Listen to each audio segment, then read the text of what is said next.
after another day at school in the West Bank, AHLLAM Sallah's children return home to their mother and a hearty meal. And as they tuck into their lunch, two familiar faces watch over them.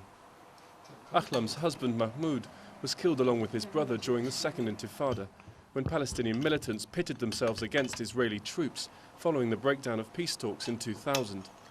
As many Palestinians prepare to mark 10 years since the start of the uprising, some are questioning what came of the struggle. 10 years after the Intifada, the situation is much worse. I have lost two men who were very dear to me.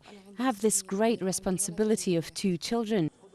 The conflict only began to fade in 2004 after the death of Palestinian leader Yasser Arafat. It claimed 4,700 lives, 80% of whom were Palestinians. But according to some analysts, the violence was not just a result of the failure of peace talks, but also a response to life under the Israeli regime. Intifada is a natural reaction for a people straining under the occupation.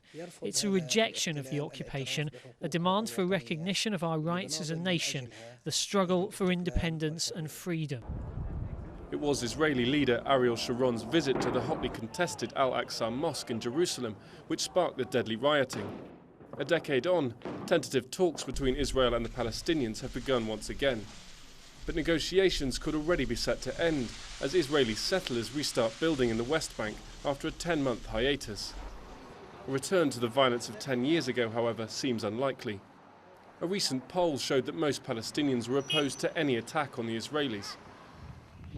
In a region where political crises can easily erupt, many families will hope that there can be another way this time.